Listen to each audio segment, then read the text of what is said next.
బలారాధనకు ముందు ఎందుకు మీరు శుద్ధీకరణ కోటాలు ఏర్పాటు చేస్తారు? అసలు శుద్ధీకరణ అంటే ఏంటి? చాలామంది గడిచిన దినాల్లో నన్ను అడుగుతూ వచ్చారు. బలను గూర్చి, ప్రభు సంస్కారాధనను గూర్చి చాలా డౌట్స్ అడిగారు. ప్రతి నెల తీసుకోవాలా, వారానికి ఒకసారి తీసుకోవాలా, ప్రతిరోజు తీసుకోవాలా? సో ఈ విషయాల జోలి నేను ప్రస్తుతం వెళ్ళదలుచుకోలేదు. కానీ అసలు శుద్ధీకరణ అంటే ఏంటి? ఎందుకు శుద్ధీకరించుకొని మనం యేసయ్య రక్తమాంసాల్లో పాలు పంపులు పొందాలి? అలా శుద్ధీకరించుకొని ఆయన రక్తమాంసాల్లో పాలు పంపులు పొందితే ఆధ్యాత్మికంగా మనలో జరిగే ఆ దివ్యమైన మార్పు మనం పొందుకునే ఆశీర్వాదం ఏంటి? దీన్ని గూర్చి లేఖనాల్లో కొన్ని విలువైన విషయాలు మీతో పంచుకుంటాను. క్రైస్తవ జనమ, బాప్తిస్మం పొందిన వారు మాత్రమే ఈ బల్లలో పాలొందటానికి యోగ్యులు. అన్యుడు దీనిలో పాలు పంపులు పొందకూడదు. గతంలో చాలాసార్లు మీతో ఈ మాట పంచుకున్నాను. అయితే విషయం, బల్లలో పాలుందే ముందు, యేసుక్రీస్తు వారి రక్తమాంసాల్లో పాలుందే ముందు ప్రతి బిడ్డ తను తాను శుద్ధీకరించుకోవాలి. అంటే శుద్ధీకరించుకోవటం అంటే తనలో ఉన్న మాలిన్యాన్ని, తనలో ఉన్న అపవిత్రతను, తనలో ఉన్న చెడుతనాన్ని దేవుని సన్నిధిలో ఒప్పుకొని పశ్చాత్తాపడి యేసయ్య ద్వారా క్షమించబడి అప్పుడు యేసుప్రభు వారి రక్తమాంసాలలో మనం పాలిభాగస్థులం కావాలి. శుద్ధీకరించుకోకుండా అయోగ్యులుగా పాలు పంపులు పొందటం మన ఆధ్యాత్మిక జీవితానికి అది ఎంతమాత్రమూ క్షేమకరం కాదు అని దేవుని యొక్క లేఖను చెప్పకనే చెప్తూ ఉంది. చూడండి ఆ మాట. కొరింథీయులకు రాసిన మొదటి పత్రిక 11వ అధ్యాయం చూడండి.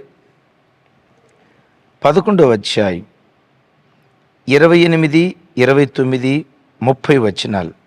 కాబట్టి ప్రతి మనుషుడు తన్ను తాను పరీక్షించుకొనవలెను. అలాగు చేసి ఆ రొట్టెను తిని ఆ పాత్రలోనిది త్రాగవలెను. ప్రభు శరీరమని వివేచింపక తిని త్రాగువాడు తనకు శిక్షావిధి కలుగుటకే తిని త్రాగుచున్నాడు. అందువలననే మీలో అనేకులు బలహీనులను రోగులునయ్యున్నారు, చాలామంది నిద్రించుచున్నారు. అయితే మనలను మనమే విమర్శించుకుని ఎడల తీర్పు పొందకపోదుము.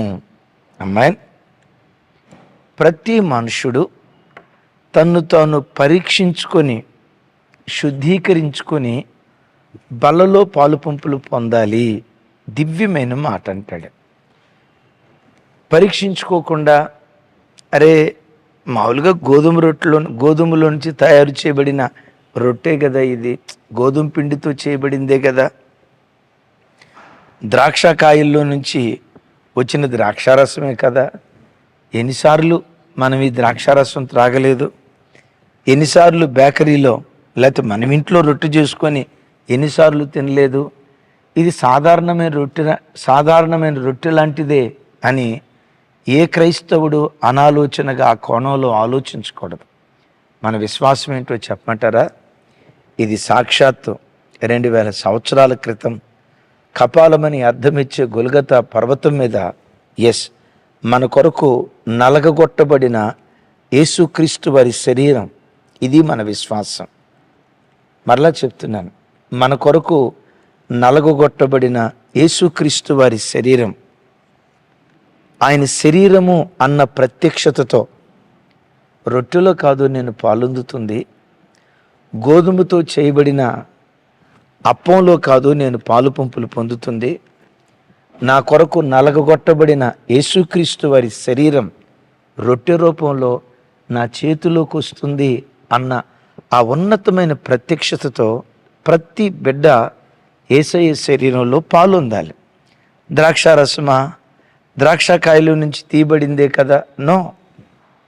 2000 సంవత్సరాల క్రితం కపాలమని అర్థమిచ్చే గొల్గతా పర్వతం మీద నా ప్రభు చిందించిన ఆయన పవిత్ర రక్త ధారలు ఇదిగో నేను సేవించబోతున్నాను అన్న ప్రత్యక్షతతో యేసుక్రీస్తు వారి రక్తాన్ని మనం సేవించేటువంటి వారిగా ఉండాలి.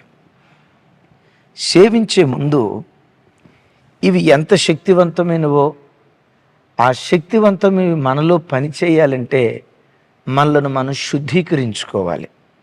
విన్నారా? ఓ మాట, చేపల కూర వండారు. ఆ పాత్రలో చేపల పులుసు వండిన పాత్రలో పాలు వేడి వేసామనుకోండి, పాలు పోసి వేడి చేసామనుకోండి, పాలు ఏమైపోతాయి?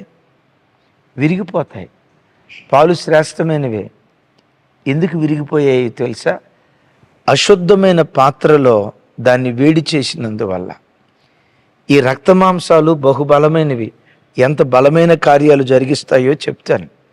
ఈ రక్తమాంసాలు బహుబలమైనవి.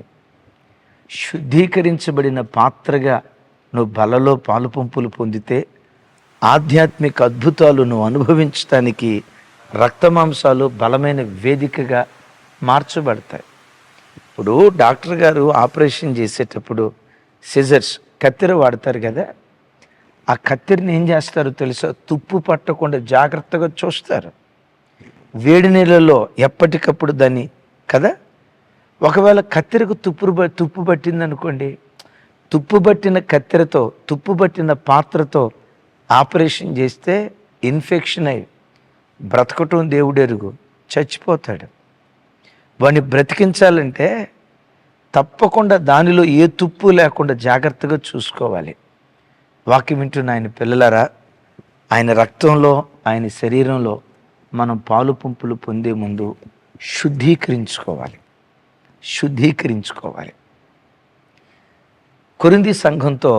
కొరింథీ సంఘంలో ఎన్నో అవలక్షణాలు ఉన్నాయి.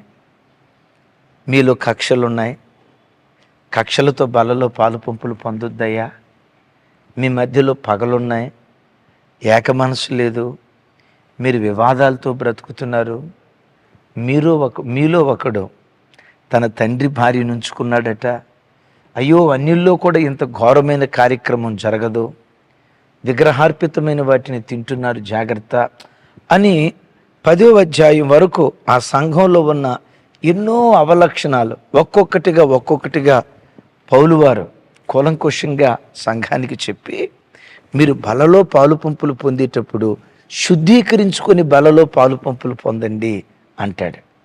వాక్యం వింటున్న ఆయన పిల్లలరా, రక్తమాంసాల్లో పాలు పంపులు పొందే ముందు శుద్ధీకరించుకొని బలలో పాలు పంపులు పొందితే ఈ రక్తమాంసాలు నీలో నాలో ఎంత గొప్ప కార్యాలు జరిగిస్తాయో, అయోగ్యతతో పాలు పంపులు పొందితే ఎంత ప్రమాదమో వాక్యం చెప్తుంది.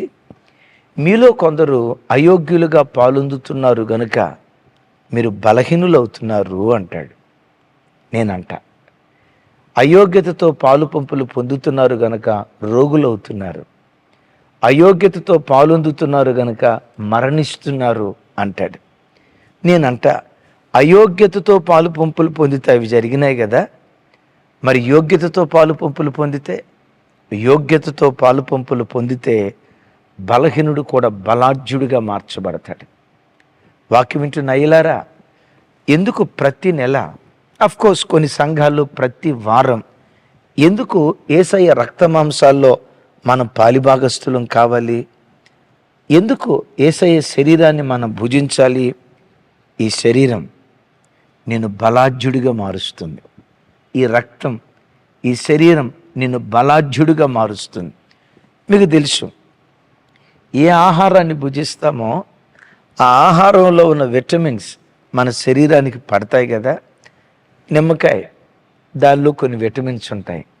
దాన్ని భుజించినప్పుడు సి విటమిన్ మన బాడీకి పడుతుంది కదా. కరివేపాకుకి, ఎస్, బనానాకి, యాపిల్కి, ఇలా ఒక్కొక్క ఆహార పదార్థానికి ఒక్కొక్క విటమిన్, కొన్ని విటమిన్స్ ఉంటాయి. ఆ ఆహార పదార్థాన్ని భుజించినప్పుడు ఆ విటమిన్స్ మన శరీరానికి ఎలా పడతాయో, యేసుక్రీస్తు వారి శరీరాన్ని మనం భుజిస్తే, ఆయన రక్తాన్ని యోగ్యమైన రీతిలో సేవిస్తే, యేసుక్రీస్తు వారి శరీరం ఎట్టిదో, యేసుక్రీస్తు ఎట్టివాడో మనం వట్టివారిగా మార్చబడతాం. మిమ్మల్ని అడుగుతా, యేసుక్రీస్తు వారు బలహీనుడా బలాఢ్యుడా? యేసుక్రీస్తు వారు బలహీనుడా బలవంతుడా? అవును, ఆశ్చర్యకరుడు, ఆలోచనకర్త, నిత్యుడుగు తండ్రి, బలవంతుడుగు దేవుడు కదా. బలవంతుడుగు దేవుడు అని రాసి ఉంది కదా. ఆయన శరీరాన్ని యోగ్యతతో మనం భుజిస్తే బలాఢ్యులుగా మనం మార్చబడతాం. బలాఢ్యులుగా. ఎంత బలాఢ్యులుగా బ్రతుకుతామో తెలుసా? దుష్టుడైన సాతాను నిన్ను పడగొట్టాలని ప్రయత్నం చేసిన నీలో ఉన్న బలం శరీర సంబంధమైన బలం కాదు. నీలో ఉన్న బలం భౌతిక సంబంధమైన బలం కాదు. యేసుక్రీస్తు వారి రక్త మాంసాల ద్వారా నీకు కలిగిన బలాన్ని బట్టి సాతానును అవలీలగా నువ్వు గెలవగలవు, ఓడించగలవు. బైబిల్లో మీరు ఎరుగుదురు కదా, ఆ భోజనపు బలం చేత ఏలియా 40 దినాలు ప్రయాణం చేశారు హోరేబు పర్వతానికి. హోరేబు అంటే దేవుని పర్వతం. అయిలరా, మనమందరం ఒక ప్రయాణంలో ఉన్నాం. పరలోక పర్వతాన్ని చేరుకునే ప్రయాణంలో ఉన్నాం. ఆ ప్రయాణాన్ని గమ్యస్థానాన్ని చేరుకోవాలంటే మనకు బలం కావాలి. ఏలియా ఆ భోజనపు బలం చేత హోరేబుకు చేరినట్లుగా యేసుక్రీస్తు వారి రక్తమాంసముల బలము చేత పరలోక పర్వతానికి మనం చేరుకోవటానికి దేవుడు కృప చూపిస్తాడు. బలహీనుడిగా ఉన్నావా? శుద్ధీకరించబడిన హృదయంతో బలలో పాలు పంపులు పొందు, బలాఢ్యుడిగా నువ్వు మార్చబడతావు. రెండవ మాట అంటాడు, అయోగ్యులుగా పాలొందటాన్ని బట్టి మీలో కొందరు రోగులు అవుతున్నారు. నేనంట, మరి యోగ్యతతో పాలు పంపులు పొందితే మీరు ఆరోగ్యవంతులు అవుతారు. ఇంతే కదా చెప్పకనే చెప్తుంది. అలాగని యోగ్యతతో పాలు పంపులు పొందిన రోగాలు ఏలుబడి చేస్తూ ఉంటే నేను అయోగ్యునేమో అని అనుకోకండి. ప్రకృతి సంబంధమైన శరీరం, ఈ ప్రకృతి సంబంధమైన శరీరానికి కొన్ని వ్యాధులు తప్పవు. అయితే ఒక మాట అంట, శుద్ధీకరించుకొని నీలో ఉన్న ప్రతి బలహీనతను హృదయపు లోతుల నుంచి ఒప్పుకొని దేవుని సన్నిధిలో ఆయన రక్తాన్ని సేవించగలిగితే ఈ రక్తం నీకు ఆరోగ్యాన్ని ఇచ్చే ఔషధం. ఆయన పొందిన గాయముల చేత మీకు స్వస్థత అని రాసి ఉంది కదా. ఆయన రక్తాన్ని సేవిస్తే ప్రతి పాపాన్ని కడిగి నీకు స్వస్థతను చేకూరుస్తుంది. పక్షవాయువు రోగంతో ఉన్న ఆయన్ని చూసి, నా కుమారుడా, నీ పాపములు క్షమించబడ్డాయి అని రాసింది కదా. నేనంట, అయ్యా, అతడు ఈ రోగంతో ఉంటే పాపం క్షమించబడటం ఏంటి అంటే, ఆ రోగానికి కలిగిన కారణం పాపం అని, అలాగని ప్రతి రోగానికి కలిగిన కారణం పాపం అని చెప్పను సుమే. ప్రకృతి సంబంధమైన శరీరం, నేను అంటాను, ఆ రోగానికి కలిగిన కారణం పాపం అని ప్రభు అన్నారు కదా. పాపానికి విరుగుడు యేసుక్రీస్తు వారి రక్తం. విన్నారా? పాపానికి విరుగుడు యేసుక్రీస్తు వారి రక్తం. ఎప్పుడైతే పాపానికి విరుగుడై ఉన్న యేసుక్రీస్తు వారి రక్తాన్ని నువ్వు సేవించడం ప్రారంభించావో, ఆ రక్తపు శక్తి నీకు స్వస్థతనివ్వటం ప్రారంభిస్తుంది. అలాగని ఇది మనకు విగ్రహం కాదు. కానీ ఓ మాట చెప్తాను. మన సంఘానికి వచ్చే ఒక చెల్లి గత కొన్ని నెలల నుంచి తరచుగా జ్వరం ఓ 10 సంవత్సరాల క్రితం తరచుగా జ్వరం, డబుల్ టైఫాయిడ్, జ్వరం మీద జ్వరం, 3 నెలలు బిడ్డ మంచం మీద నుంచి దిక్క మందిరానికి రాలేకపోయింది. ఓ రోజు దైవ సేవకురాలికి ఈ విషయం తెలిసి ఆ బిడ్డతో ఒక మాట చెప్పింది, అమ్మ శుద్ధీకరించుకోరా, ఆటో మీదో మీకున్న వాహనం మీదో కొంచెం బలం తెచ్చుకొని మందిరానికి రా, నీకు ప్రార్థన చేస్తా, యేసుక్రీస్తు వారి రక్తమాంసాలు నీకు ఇస్తా, శుద్ధీకరించుకొని రాని ఆ బిడ్డకి చెప్తే శుద్ధీకరించుకొని మందిరానికి వచ్చిందంటే అద్భుతం చెప్పమంటారా? యేసుక్రీస్తు వారి రక్తమాంసాలు సేవించి కొంచెం ద్రాక్షారసం రొట్టుంటే ఆ మిగిలింది కూడా ఇచ్చి ప్రార్థన చేసుకొని ప్రతిరోజు దీన్ని భుజించరా అంటే 3 నెలల బట్టి విడవని జ్వరం యేసుక్రీస్తు వారి రక్తపు శక్తి ద్వారా ఆ వారంలోనే అద్భుతమైన స్వస్థత ఆ బిడ్డ పొందుకోవటానికి దేవుడు కృప చూపించాడు. ఆ రోజు నుండి ఈ రోజు వరకు దరిదాపుగా 9-10 సంవత్సరాలు అవుతుందండి. ఎంత చక్కటి ఆరోగ్యంతో ఆ బిడ్డ బ్రతుకుతుందో నోటి మాటలతో నేను చెప్పలేను. యోగ్యతతో పాలు పంపులు పొందు, ప్రతి రోగానికి విరుగుడు ఔషధం యేసుక్రీస్తు వారి రక్తం. అయ్యా, నేను శుద్ధీకరించుకునే పాలు పంపులు పొందుతున్నా, మరి నాకెందుకయ్యే శరీరంలో అనారోగ్యం ఉంది అని అంటారా? వృద్ధాప్యాన్ని బట్టి. ఎస్, ఇది ప్రకృతి సంబంధమైన శరీరం కనుక ప్రకృతిలో జరిగే ఆ మార్పులను బట్టి కొన్ని బలహీనతలు, అనారోగ్యాలు వస్తాయి. నేను వాటి గురించి చెప్పట్లేదు. యేసుక్రీస్తు వారి రక్తపు శక్తి ప్రతి వ్యాధికి విరుగుడు, సందేహమే లేదు. అద్భుతం. అయోగ్యతతో వాళ్ళు పాలు పంపులు పొందారు గనక మీలో కొందరు మరణిస్తున్నారు అంటాడు. నేనంట, అయోగ్యతతో పాలుందితే మరణం కదా, మరి యోగ్యతతో పాలుందితే జీవం, నిత్య జీవం. మరలా చెప్తాను, జీవం, నిత్య జీవం. అయోగ్యతతో పాలొందకూడదు.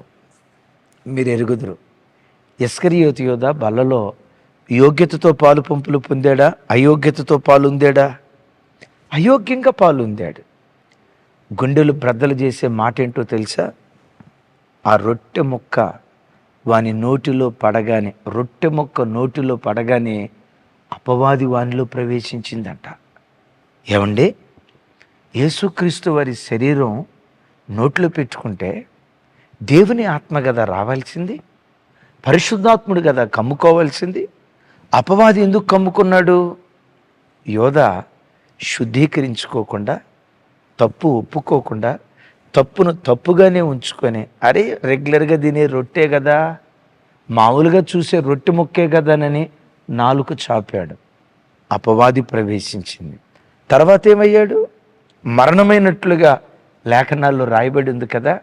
అయ్యా, అమ్మా, యోగ్యతతో నువ్వు పాలు పంపులు పొందితే ఆయన శరీరం, ఆయన రక్తం, సంహార దూత నిన్ను ముట్టకుండా ఆయన రక్తపు శక్తి నిన్ను కాపాడటం ప్రారంభిస్తుంది. ఆయన రక్తపు శక్తి మరణములో నుండి నిన్ను జీవానికి దాటిస్తుంది. మీరు ఎరుగుదురు కదా, ఇజ్రాయేలీలు ఐగుప్తు దేశంలో ఉన్నప్పుడు పస్కా గొర్రెపిల్ల రక్తం ఎవరి ద్వార బంధాల మీద పోయబడిందో అపవాది ఆ ఇళ్లలో ప్రవేశించలేకపోయాడు కదా. మిమ్మల్ని ఒక మాట అడుగుతా, కింద కామెంట్ బాక్స్లో రాయండి. గొర్రెపిల్ల రక్తం శ్రేష్టమైందా, యేసుక్రీస్తు వారి రక్తం శ్రేష్టమైందా? చెప్పండి. గొర్రెపిల్ల రక్తం, పస్కా గొర్రెపిల్ల రక్తం శ్రేష్టమైనదా, యేసుక్రీస్తు వారి రక్తం శ్రేష్టమైనదా? నేనంట, యేసుక్రీస్తు వారి రక్తం ఎదుట ఆఫ్టర్ ఆల్ ఆ గొర్రెపిల్ల రక్తం ఏ పాటిది? అఫ్కోర్స్ ఆ గొర్రెపిల్ల రక్తం యేసుక్రీస్తు వారికి ముందు సూచనగా రాయబడి ఉంది. ఆ గొర్రెపిల్ల రక్తమే ఇశ్రాయేలును అంత భద్రంగా కాపాడితే గొర్రెపిల్ల రక్తం కంటే శ్రేష్టమైన యేసుక్రీస్తు వారి రక్తం మరణములో నుండి జీవానికి నిన్ను దాటించునుగాక. ఆమేన్. అద్భుతం.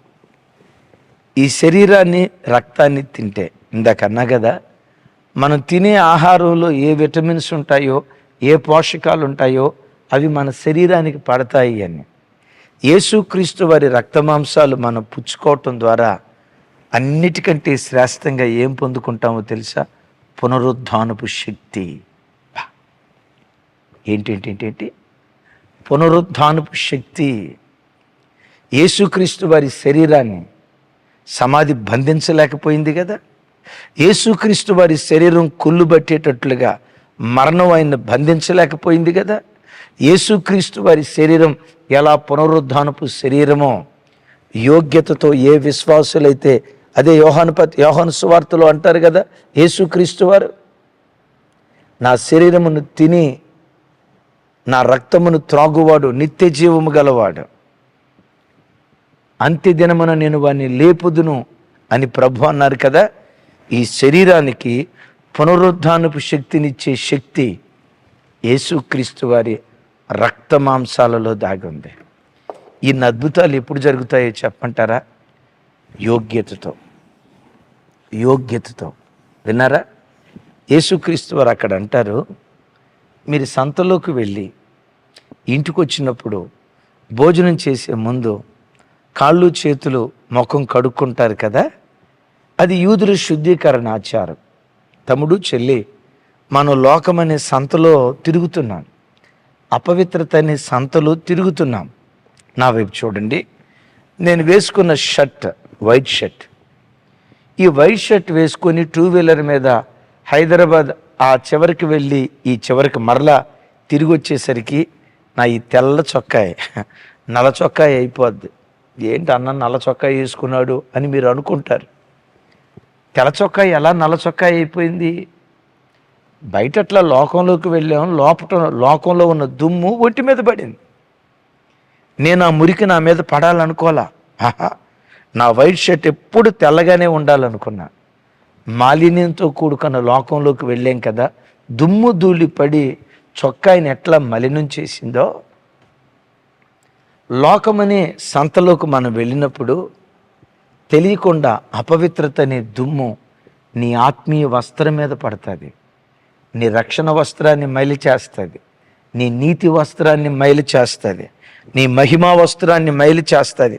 ఆ మైలు నువ్వు కావాలని కోరుకోలా.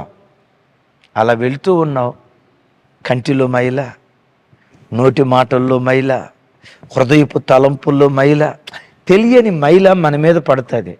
ఈ మైలు పడినప్పుడు మైలును మైలుగానే ఉంచుకొని బలలో పాలొందకూడదు సుమి. బలలో పాలుందే ముందు పశ్చాత్తాపపు కన్నీటి ద్వారా నీ మైల కడుక్కోగలిగితే, ఈ శుద్ధీకరణ కోటాల్లో వాక్యాలు వినిపిస్తారు కదా, వాక్యం ద్వారా, వాక్యమనే నీటి ద్వారా నిన్ను నువ్వు కడుక్కోగలిగితే, విశేషంగా పరిశుద్ధాత్మ ద్వారా నీలో ఉన్న ప్రతి మాలిన్యాన్ని నువ్వు కడుక్కొని యోగ్యతతో నువ్వు బలలో పాలు పంపులు పొందితే, ఈ రక్తమాంసాలు యేసు ఎట్టివాడు నిన్ను అట్టివాడిగా, అట్టి దానిగా నిశ్చయంగా దేవుడు మార్చునుగాక. అలా మనలను మార్చాలనే ఈ శుద్ధీకరణ కోటాలు, రైట్? అలా యోగ్యులుగా మనల్ని నిలవబెట్టాలనే శుద్ధీకరణ కోటాలు. మీకు అవకాశం ఉంటే ఈరోజు సెలవు దినమే కదా, పగటిపూట రాగలిగితే మందిరాలకు రండి. రాలేని పక్షాన దూర ప్రాంతంలో ఉండి తప్పకుండా లైవ్ చూడండి. రేపు కమ్యూనియన్ సర్వీస్కు ముందు అమ్మా, అయ్యా, ఎవరి మీదైనా మీకు కలహం ఉంటే వారితో సమాధాన పడండి. ఎవరితోనైనా ద్వేషం ఉంటే వారితో ఐక్యపడండి. ఏ అపవిత్రత అయినా నీలో ఉంటే కడుగుకొని యోగ్యతతో పాలు పంపులు పొందు, బలాఢ్యుడిగా మార్చబడతావు. బలాఢ్యుడిగా మార్చబడతావు. కొవ్విన దూడవలే గంతులు వేస్తూ ఆరోగ్యంతో నువ్వు తిరిగి వెళ్తావు. మూడవది మరి విశేషమైనది, సంహార దూత నిన్ను ముట్టకుండా మరణములో నుండి జీవానికి దాటిస్తాడు.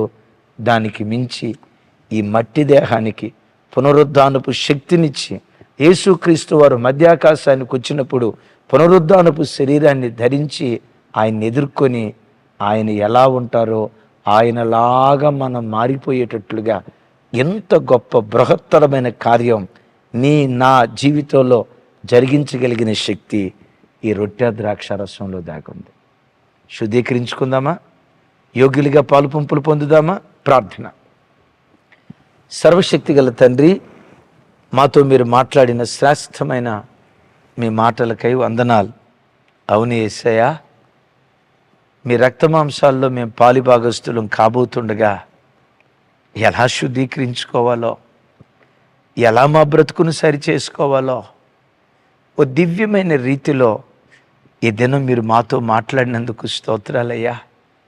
ప్రతి బిడ్డ తను తాను పరిశుద్ధపరుచుకొని శుద్ధీకరించుకొని యోగ్యమైన రీతిలో మీ రక్తమాంసములలో పాలిభాగస్తులగున్నట్లుగా ఒక్కొక్క బిడ్డను స్థిరపరచుదురుగాక. మీరు ఎట్టివారో మీ శరీరాన్ని రక్తాన్ని సేవించే ప్రతి బిడ్డ అట్టివారిగా మార్చబడుదురుగాక. ఈ వాక్యం విన్న ప్రతి బిడ్డ బలాఢ్యుడిగా మార్చబడాలి. ప్రతి రోగం తొలగించబడాలి. జీవానికి, నిత్య జీవానికి వారసులుగా మార్చబడాలి. దుష్టుడు ఈ బిడ్డలను ఏమాత్రం ముట్టకూడదు. పునరుద్ధానపు శక్తి ఒక్కొక్క బిడ్డ మీద యేసు నామములో కుమ్మరించబడునుగాక. సమస్త ఘనతలు మీకు ఆరోపిస్తూ యేసు నామం పేరిట ప్రార్థించి పొంది ఉన్నాం తండ్రి, ఆమేన్. తండ్రి అయిన దేవుని ప్రేమ, కుమారుడైన యేసు క్రీస్తు వారి దివ్య కృప, పరిశుద్ధాత్మ దేవుని సహవాసం మనకు సకల పరిశుద్ధులకు సదా తోడయుండి నడిపించునుగాక. ఆమేన్, ఆమేన్. Thank you. రేపు ఎమాన్యుయల్ మినిస్ట్రీ సెంట్రల్ మందిరంలో 4 ఆరాధనలు జరుగుతాయి. ఫస్ట్ సర్వీస్ 5:45కి, సెకండ్ సర్వీస్ 8:30కి, third service 11:15 evening fourth service 7 గంటలకి. అలాగే ఉప్పల్లో మనకు బ్రాంచ్ మందిరం ఉంది, అక్కడ 3 ఆరాధనలు జరుగుతాయి. ఫస్ట్ సర్వీస్ 6:30కి, సెకండ్ సర్వీస్ 9:30కి, సాయంత్రం థర్డ్ సర్వీస్ 7 గంటలకి. మిమ్మల్ని మీ కుటుంబాలను ప్రేమతో ఆహ్వానిస్తున్నాం. కృపా సమాధానాలు మనందరికీ తోడై ఉండునుగాక. Thank you.